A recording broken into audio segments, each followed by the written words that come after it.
Wait. Hi, welcome to Get Me Some Green Apothecary. Today we are privileged to have Mandy Merle-Brown here talking about the 5 habits you can start today that will last forever. With that said, I'll just let Mandy get right to it. Thank you for attending online and everyone here in the shop today. Mandy? Yeah.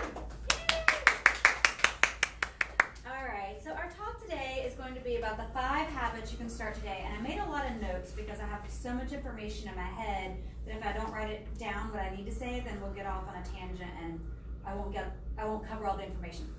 So we're talking about 5 branches of our health and our healthier life.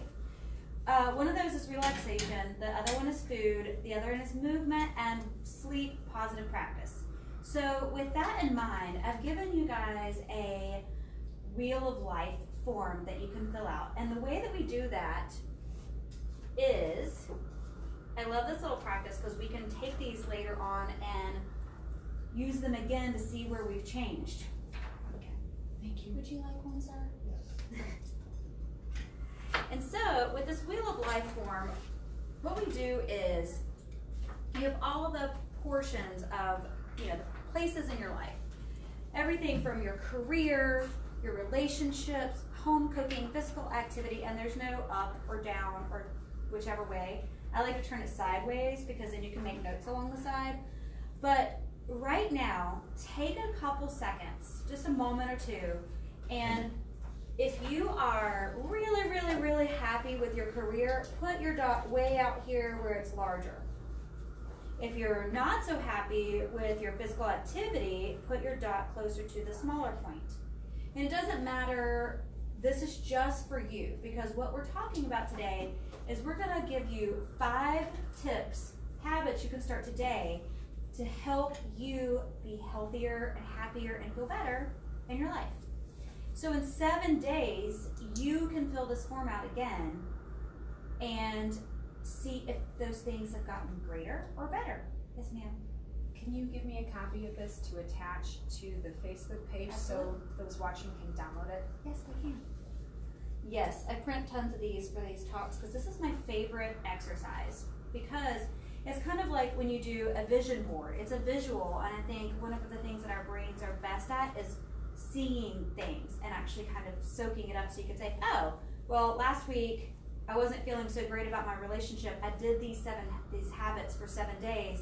Now my relationships with people feel better. So, yes. So basically, the further it is to the edge, that's the happier you are about it. So just think about like the point being smaller, meaning you're less happy in that area. The point up here where it's bigger, you're more happy in that area. And I know some of these pens don't work great on this glossy paper. They work great on the white part, just not on the colored part. I'll bring Sharpies next time. This one works good. These were good. Somebody wants to use these. Is that working? It's working Okay. well enough, I guess. I'm managing to make dots. That's important. It's just all about the dots. So if you're doing that, I was just going to talk a little bit about why we do the Wheel of Life. So in my training and in my practice with my clients, one of the biggest things that we realize is that it's less about the food that we eat and more about these things that are on this wheel that help you feel healthier and happier. So really these are called your primary foods. The things that we eat, the things that we take into our body are more like your secondary foods. You can eat broccoli all day long, every day, kale, beans, legumes, whatever it is, and you can have all these healthy foods, but if your life isn't in order, if you're feeling like these things are out of balance, then it's really hard for those foods to make a difference because you're going to have anxiety or stress or lack of sleep, and those things are what really change your wellness. Because what we're doing here is creating a well life and a well-balanced life. So did everybody mark their wheel of life? So with that, this is just for you, and you can make some notes on the back and on the sides as I talk, but I want you to keep this because what we're going to talk about today are our 5 tips, and then in 7 days of putting some of those tips into practice, you can go back and look at this chart and say, let's look and see if there's been any improvements. So the number one thing I think, is relaxation. Stress may now be the leading cause of health issues and illness in the modern world at this point. They used to say it was our nutrition, but at this point they are marking anything in first world countries as being the stress that our bodies are put in is more detrimental to your health than the foods or anything else. Mostly because our bodies are set up to be in this fight or flight response. Has anybody in here heard of adrenal fatigue? So this was the first thing that somebody told me when I thought I had rheumatoid arthritis years ago. I had all these blood tests taken, all these tests done, and finally I went to talk to a naturopath, and she said, you have adrenal fatigue, which a lot of people think is fake, but there's been studies to show that our bodies are made to respond to stress in a certain way. Now, if you're being attacked by a lion or whatever, that's the same thing as if your inbox is full of emails and they're all pressing things that people are waiting on. So with that said, your fight or flight response causes a certain body response to switch on and or off to protect you. So for example, if you're always stressed out, your digestion is going to slow down, your sex drive is going to slow down, all these responses are going to slow down, and that means that you're not going to be able to process your food as easily, you may not be able to sleep as easily. Those kinds of things back off, and then your adrenals take over, so you're able to do all these other things well, and you're able to get these tasks done, but your body doesn't know the difference between an inbox full of emails and a lion attacking you. So, oddly enough. So, back to the lion attack situation. When you're being attacked by a lion, these things are great in small doses, but when you're getting attacked by daily stressors all day, every day, that changes everything, and it doesn't translate well in our bodies. It can cause gut problems such as IBS. It can cause heartburn, acid reflux, diverticulitis, and so many more. Both my parents have been diagnosed with diverticulitis, and one of the first things I told them to do is, get better sleep, cut down on your stress. What is diverticulitis? So diverticulitis is little tears in your large intestine. And so when you get diagnosed with diverticulitis, you can have a burst large intestine, which is exactly what happened to my dad. And it can cause your entire body to be infected. And is that like leaky gut syndrome? that diverticulitis is past leaky gut. Wow. So diverticulitis, if you were to eat seeds and things like that, they get stuck in those little fingerling kind of things inside your gut, and then they can start causing an infection, and that's leaky gut, not just seeds, but all the things that we do that's not good for our gut that can cause. They get stuck in those micro tears. Yep, and that causes leaky gut.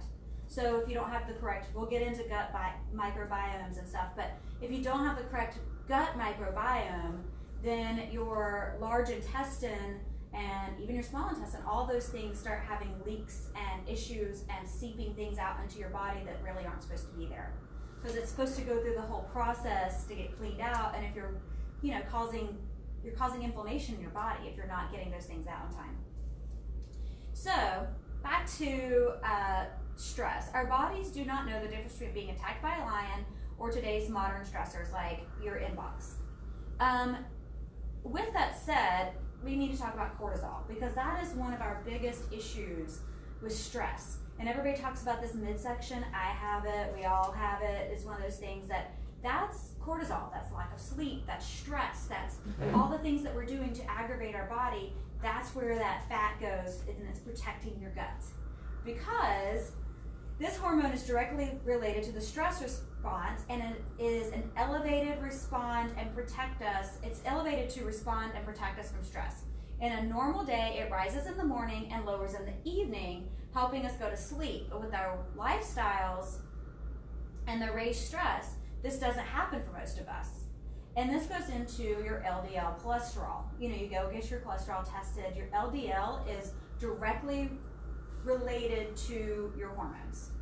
So, for example, when you have higher raised cortisol levels, it can go two different ways. You can go one way, and it's going to make your testosterone and estrogen And then it can go the other way if you have chronic stress, and this LDL will go and make cortisol. And this can have a huge impact on your weight, your sleep, and your health, even your mental wellness. So, the first thing we'll cover is some tips on how to control stress. What does that look like? Well, one thing, you guys are in the perfect store for that. One of the things I started doing about a year ago was taking CBD oil, and it helps with anxiety, it helps calm nerves. I mean, you can ask Heather and Eric here at the store, it's great. I mean, honestly, it's changed my life. And side note, I am completely off all my migraine prescriptions because of CBD oil. But, I know. I mean, I am not a believer. I was never not a believer, but I was always leery of trying new things because even though I'm a health coach, I like to see it in practice with other people a lot of times. I'm like, I'll try it later. I'm not always the first one to the punch. I believe in doctors and I believe in health coaching. I believe in all the naturopaths, and I make a lot of our natural medicines at home. So I really do think that there's a lot of stuff out there that help you, but I was a little later jumping on that bandwagon because I just thought, well, it can't really help that much. And then we saw it with our son, and I was a believer. But the most important thing that you need to do before any of those other things is you really need to start setting time for yourself. When you are stressed out, we are giving and giving and giving, and humans are giving people. We're set up to help others. But one of the really big things that I realized as a mom, specifically, I'm a hairdresser. I give all day long. And I'm a health coach, and I'm a yoga teacher. So you're just pressing yourself out there in all these positions. You really need to take some time out, true relaxing time, shut off your brain, shut everything down, and take about 15 minutes. You alone, no screens, no guilt. Schedule this like you schedule a meeting or work stuff. So maybe you schedule yourself a lunch break or whatever that is. Say, this is my 15 minutes to go shut myself in my room or some place in my office, whatever that looks like. And practice stillness. Daily access to stillness, like listening to music, reading, taking a bath, whatever that is. She's passing out some kombucha. This stuff is really good, by the way. Lower your use of technology. Use the airplane mode on your phone, or turn off some of your notifications. I know that the only notifications I get on my phone now are texts and phone calls. And mostly because I have teenagers and I don't want to not know if they're trying to get in touch with me. So tip number 1, most importantly, meditate. Pray, or just take out breathing time for yourself. So for just right now, we're going to put that into practice. So everybody, no matter what you're doing, close your eyes right now.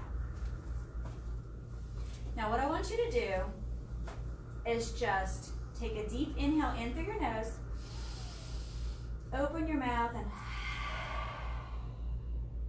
just do it 3 more times. And close your eyes.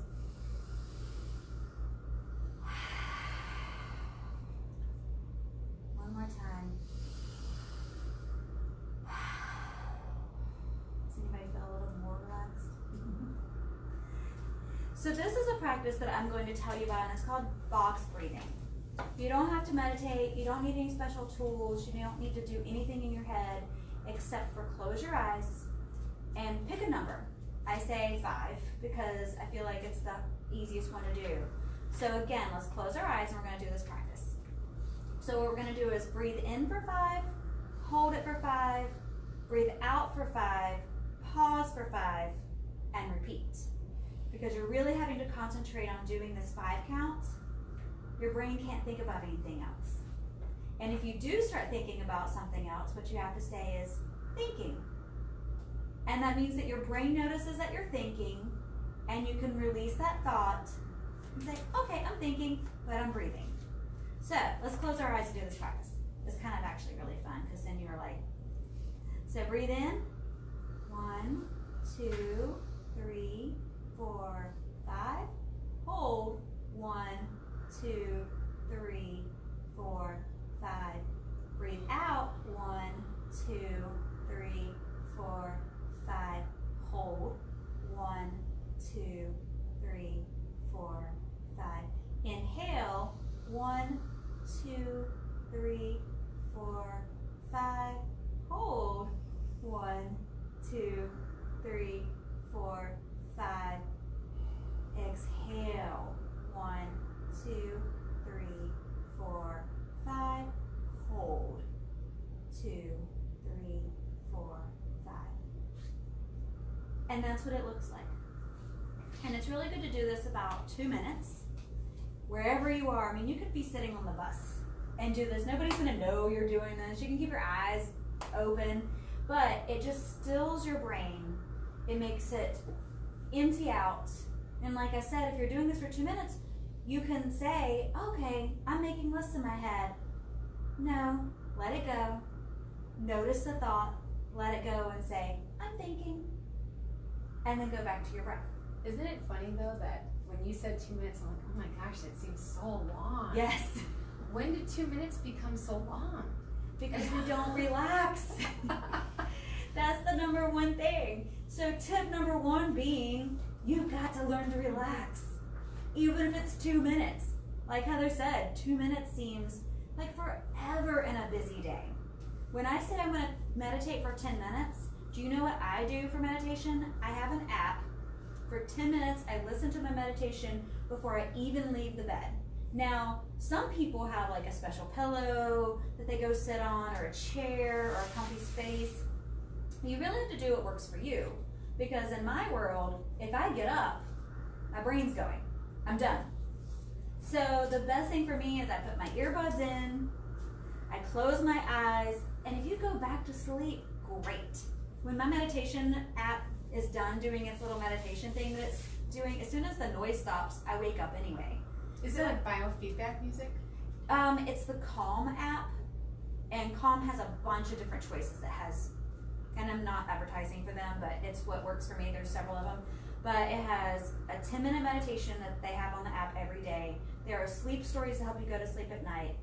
I use them sometimes in the middle of the night if I do wake up. I put my earbuds back in and I listen to a sleep story. It puts me right back to sleep. Except for then you've got your earbuds in. But, and it does have some music. They actually have, Moby did a whole little binary beats thing for them at one point, so they have that on there. But that one works for me. They have so many other ones that are free. That one costs something each month. That's totally up to you. But just doing something like that, if you remember the box breathing technique and you can just set your watch or your phone for 2 minutes to do that, just think about 2 minutes. I mean, it seemed like a really long time just doing it twice, right? Just think 2 minutes of that, how clean your brain will be and how cleansed your body will feel because you brought that breath in, oxygenated your blood, and then you're able to go on with your day. You did 2 minutes. You might feel like you're 2 minutes behind the rest of the day, but the time that you spent doing that will make up for that feeling like you wasted 2 minutes. But our next one is food. And now this was the one that everybody knows about. Everybody knows we need to eat right, right? What does that look like? So as a health coach, one of the things I learned in my practice is that's different for everyone. Everybody loves to go on a diet. I love that word. Everybody's all about the keto diet or all about this. It doesn't work for everybody. And so that's not what dieting should be. Dieting should be a health choice that fits what you need. So the more you get in touch with your body, the breathing, the de-stressing, the things that we're going to talk about, the more we can talk about intuitive eating. The cleaner your body is, the more you can listen to what your body wants. The better the healthier your gut gets, the more you're going to notice, like, I just ate a sandwich. Maybe I don't need the meat, or maybe I don't like the bread, or maybe my body doesn't respond well to this because now I'm feeling really tired. I don't want to finish my day. I'm yucky. So really for me, there's always a fad diet. What I suggest is eating as clean as you possibly can. Just meaning cut out processed foods first and foremost. if you don't do anything else today, and this was not going to be my tip, but this is what I tell people, if you do nothing else today, cut out some processed foods. Because anything that they made in a factory, no offense to the factories, actually kind of a lot of offense to the factories. If you got a box of food made in a factory, it's most likely not good for you. I don't care what the label says. I'm sure it's full of calcium, but it's in magnesium. Or how about being able to pronounce the Yes, you need to be able to pronounce the ingredients. My favorite thing is the time that we were in the syrup aisle, and we were going to get real maple syrup for the whatever we were making, and the label said no high fructose corn syrup, and then you turn the label over, and the first ingredient was fructose. No, corn syrup. Corn syrup, that's what it was. And I was like, but it's not high fructose, so it doesn't count, right? But that was a good one. My son actually noticed it, and that's how I knew. I was like, my son noticed this. Well, there was a rule of thumb that you gave me one time when you were talking to me, and you said if it has more than 5 ingredients, that's a recipe, not what should be Natural ingredient. Exactly, not a natural ingredient. If it has more than 5 things, that's a recipe, not an ingredient. Right. Exactly. So Hippocrates says, let food be thy medicine and thy medicine be thy food. And that's a rule we try to live by in our house. Now we have teenagers, and your teenager's going to go on their own and start eating all kinds of crazy things, and this is hilarious for me and my husband because we're like, but we have these healthy meals here, and they're trying to go get junk food all the time. But growing up, that they learn to eat healthy. We don't keep a bunch of junk in our house. We have, they're going to eat something, but I look at it as much as you can get real food in your body, the better. Poor diet is responsible for more disease and death than smoking, lack of physical activity, and alcohol combined. That is from the research that they have going right now in the UK and the United States. So, migraines, gut problems, depression, anxiety, skin issues are all greatly related to your dietary issues. All types of diets make the headlines every day. What type of diet works for you? This is what we were just talking about. Most are unsustainable for any length of time because strict diets can be great for a detox, quick weight loss, a cleanse, but not for long-term health. You have to find something that's truly right for your body. It is all about the quality of the diet. And when I say diet, the definition of diet is really the food that you eat daily. So when they say diet, to me that makes it sound like a dirty word, but what we're really talking about is the food that you're eating. So it's not a diet, it's not a fad diet, it's all about trying to make sure that we're putting real food in our bodies. It is really important to know that the changing your diet needs to be put in place with the strategies that work best for the other elements of your body. So if you were to just change your diet, like what we were talking about earlier, you can't just change your diet and expect everything to change. I know a lot of people lose a lot of weight going on a diet, but then what happens in a couple months? You put it back on plus some, most of the time. And so what I realized, Why is that? Well, it's because it's unsustainable to eat that way. But why do you always put on more? Because your body's trying to make up for the weight loss that happens so quickly or the lack of nutrition. Because a lot of diets lack the nutrition that you need every day. And so your body's putting that weight back on. And honestly, when you've starved yourself being lack of nutrition, then you're more likely to go the opposite way and eat more. So it's both of those things. So with that said, one of the biggest things is just trying to make sure that you find the balance, like in your life wheel. So if you're just trying to eat right, but you go to work every day and they have donuts in the break room, or if you're having a fight with your spouse every day, or if you're not putting some exercise into your daily routine, then just dieting is never going to work long term. That's why I said if we put these 5 tips into practice, we've made a habit, you use it for 7 days, and you'll see what happens. So, adding vegetables into your diet is one of the most important things you can do for your body. The more color, the better, every day. One of the main reasons, it's all about your gut biome. The more color that you have in your vegetables and fruits, the more you're feeding all of the different varieties of bacteria in your gut, because they need all the different things. If you're just eating kale every day, you're not really feeding all of the gut biome. Because we have what's happened in this country is, especially in this country and other countries, but we have such a lack of diversity in our gut biome. So it's not just good bacteria and bad bacteria, we need all of it because it makes the balance.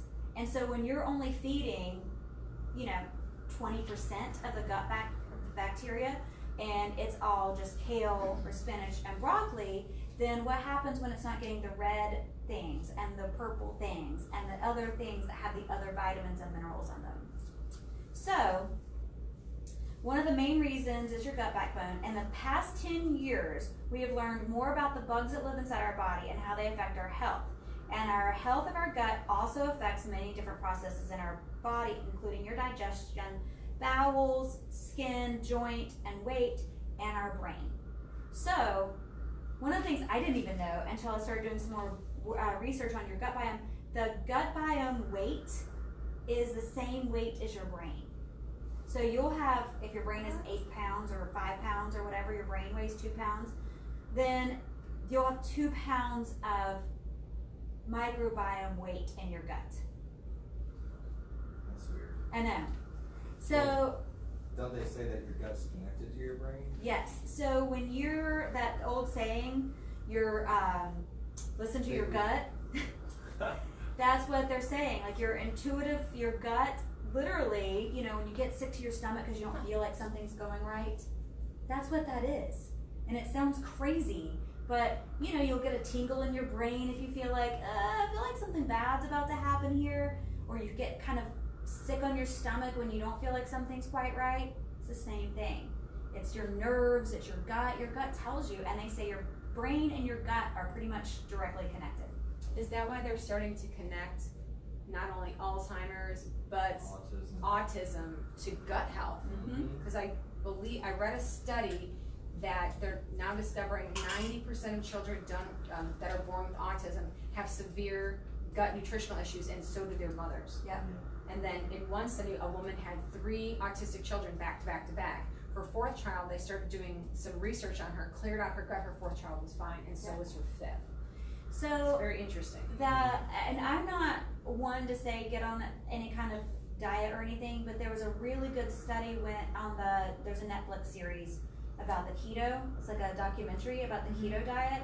And not that I'm like, go jump on keto, but what they're talking about is these children in this documentary were eating all junk food. They were giving these kids like goldfish and mac and cheese out of the box and stuff like that. And this child was literally nonverbal. She didn't speak. And as soon as these researchers came in and talked to the family, because I think it was like a family member related to one of the researchers, so they were like, let's see if this helps my niece or whoever it is. And they, within a month, obviously this kid was like, no, knocking the food off the table, wouldn't have anything to do with it. But within a month, when they finally got her to eat real food, she actually had behavioral changes, actually function better in the household, sit down at a table, feed herself, and she started saying words. So it was all about the gut health.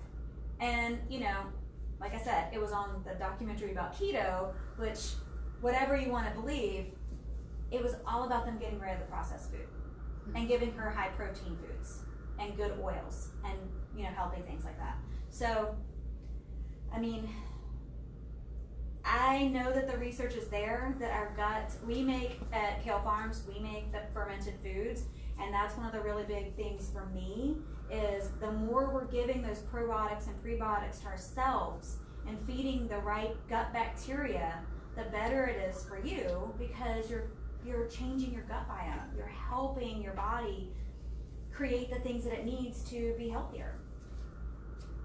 So, as a health coach, I try to teach my clients as much about the gut biome. I could talk about a gut biome for hours, so I'll keep going because it's really interesting because there's new science that comes out about it all the time. But I talked about the fermented foods. What we need to really do is really try to get rid of refined sugars in your diet too. We talked about getting rid of processed foods. Refined sugars, everybody says there are different ideas on this. Like if you're eating fruit, that's sugar too. Well, your body processes the sugar and fruit differently. So when people are like no sugar, there are really interesting books. Sarah, I'm drawing a blank, but she wrote a book about how to get rid of your sugars in your diet. It's a really cool cookbook. She has some great recipes in it. But she does say cut out all fruit for the first certain amount of time. I do think that's good if you're trying to cut out sugar, to try to get rid of all the sweet things, but not everybody can do everything all at once. I think it takes a lot of, I'm not really good at getting rid of everything all at once. I believe in leaning in. I believe in maybe I'll just get rid of this milkshake that I was gonna drink, or maybe I'm gonna get rid of that bag of chips that I was gonna buy at the grocery store, instead of just saying no sugar ever. Because I don't think our bodies react that way. It's like I had a friend that said that when she was a smoker and she went to the doctor and found out she was pregnant, the doctor told her, don't quit all at once. Your body does not respond to that. Wean yourself off.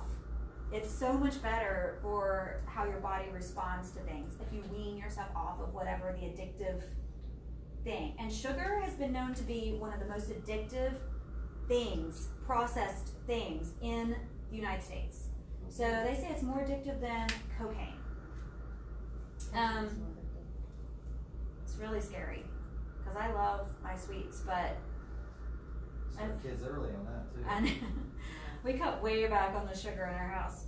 So my tip number 2 would be drink 1 full glass of water when you wake up in the morning.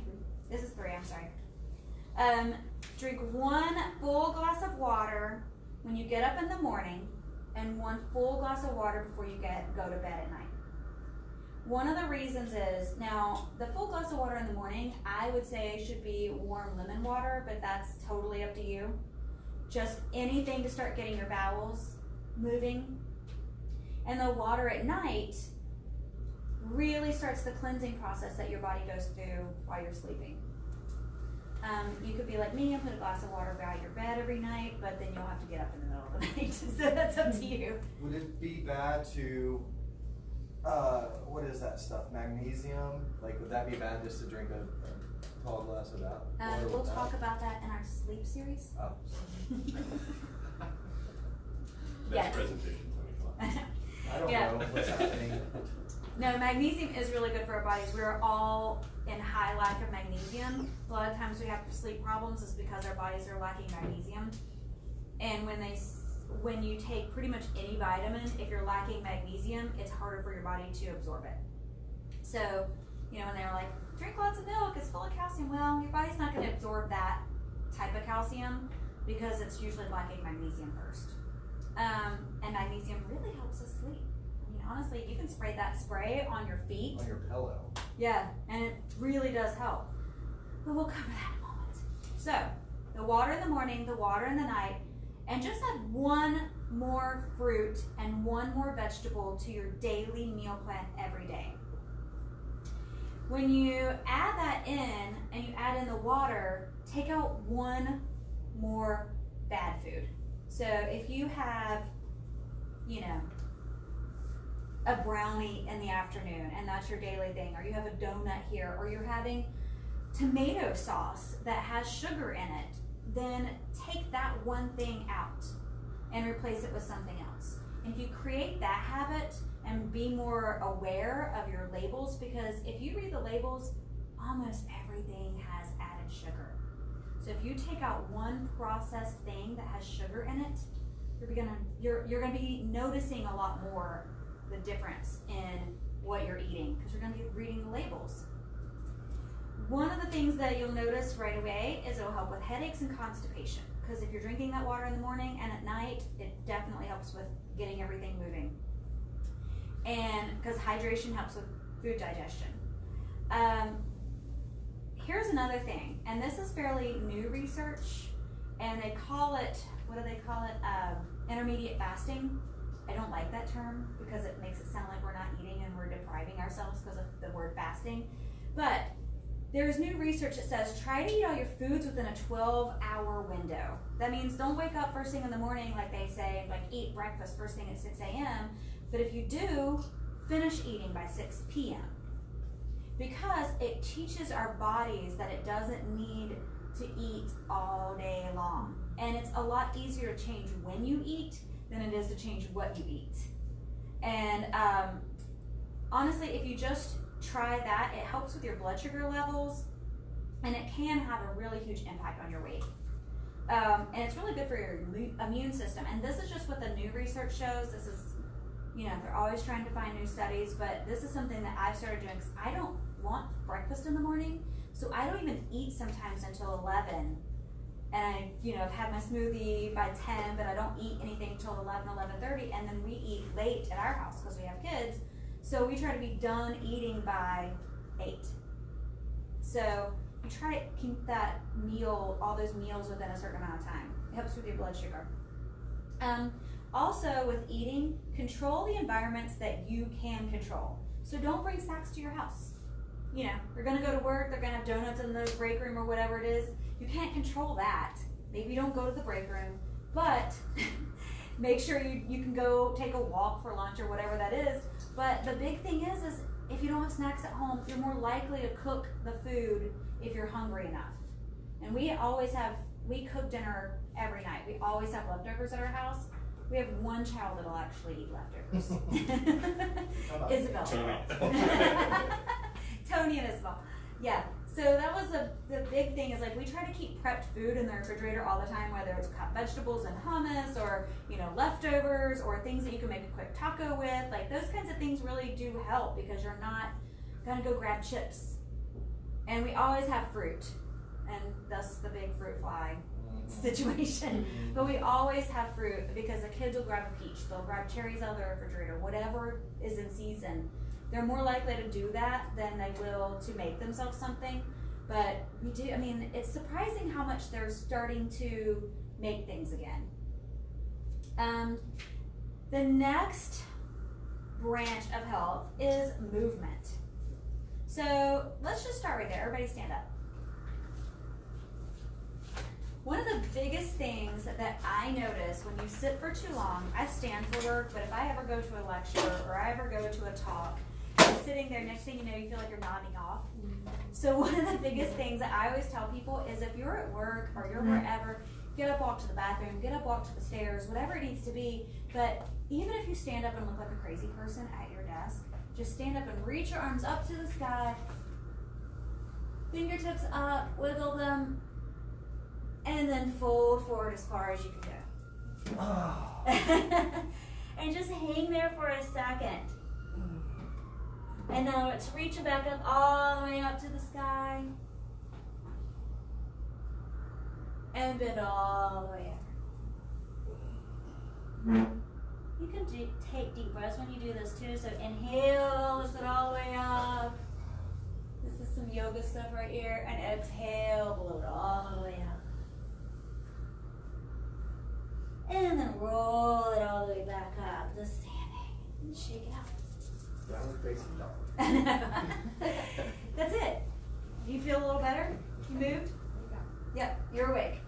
So you can have a seat. I just tell people, I'm like, if you just do that movement a couple times a day, 1, you're gonna loosen up your back. 2, we're gonna loosen up your neck because we hold so much stress in our neck, upper shoulders, and our back. Also, you're moving your hips. We hold huge amounts of stress. Women especially hold a lot of stress in our hips. So you just helped with stress, you gave yourself some movement, and you woke yourself up. So we're already also busy in our days, in our daily lives. So it's the best thing that you could do is just try to fit tiny bits of movement in. And what they say now with research, it's like, it doesn't matter if you work out 3 times a week, if you're not moving, doing something small every day, those 3 workouts are great. They're gonna make an impact, but your body wants to feel like it's done some kind of activity every day. We're still kind of cavemen, really. You know, when they're talking about all these like, you know, back in the day, you know, what's the diet? I'm having a brain. Paleo. The paleo diet. You know, eat what we were when we were cavemen. Well, to some extent, that's a lot true. That's why our adrenal fatigue is happening. We're responding to stress like that. We're Are you suggesting we're actually eating stress? yes, we are. We're taking our stress in every day. So I mean, we are still so wired in a primary function style brain. Just like our stress is kind of like it was when we respond to things, like we were saying, like we don't know the difference between responding to stressful situations at work and being chased by a lion. Because back when we were cavemen and women, you had to go look for your food every day, right? So your body is used to getting movement, and so when we become sedentary, then your body doesn't know what to do with that. So when you're going to work out 3 times a week, but you sit the rest of the time, it's not making the impact that moving every day would. So that's the point. It's like we're all still kind of like primates in that fashion, that our body doesn't know what this new thing is. We haven't evolved enough to get our brains and our, what do you call that? Just we haven't reset to do what we're doing now, where we're sitting all day. Does that make sense? Deep cerebellum programming. Yeah, exactly. So, how do people get physical activity into their bodies every day? Park at the end of the parking lot. Exactly, that's a good one. No, seriously, that's my thing. I park as far away as I can and walk, unless I have a lot of stuff to carry. Do you have an activity that you do? I try to walk as much as I can. I live down the road, it's like the grocery store is just 2 blocks. Yeah. So things like that, if I just need a couple things, I walk to the grocery store. That's a I don't good one. drive. Ooh, that is a good one. I know, we live 2 miles and I never walk down here. We did one time. We did one time. How about you? Activities. I try to walk in the morning, but I work with kids. Their activities every day. Yeah, that's awesome. Yeah. She wins. That's I know, you do something every day. That's awesome. How about you, Eric? I try to walk with the wife, These guys try are to hit the gym, Yeah. take the stairs, not the elevator, Yeah. that type of thing. It's funny, we went to one of the creative mornings and they actually had this activity to where the meeting was all the way upstairs, several flights of stairs. So it was a walk up the stairs activity. And I think we were in combination with another group that was promoting walking for help. And so everybody had to take the stairs and everybody got up the stairs and were like, totally winded. I'm like, it's at 8 o'clock in the morning, come on. But yeah, it was pretty awesome because I was like, that makes you realize how little activity you sometimes do in the morning. But, I mean, that was part of my tips. One of the biggest things is walk more. Take the stairs, walk around your neighborhood. Look for opportunities every day to fit in some activities. Go to the park. Like you said, park further from wherever you're going. I always laugh and everybody's so like parked so close to each other all the way up at the front. And they'll weave. Yeah. And wait for that first spot. And they'll wait in their car forever. And I'm like, you could have walked to the grocery store Trader probably Joe's. 10 times. Yeah. And you have a cart. Yeah. My goal is always to park as close as I can to a cart return. That's what I want to do. So I'm like, I would rather just not take my cart very far than walk further to the door. You know, but it's just funny because I watch people like, why are you guys spending like 10 minutes waiting on this parking spot where you could have already walked in? But yes, using a fitness tracker is really good. You can get these really cheap now. And me and Tony did this practice. He realized that he walked like 14,000 steps or more in a day.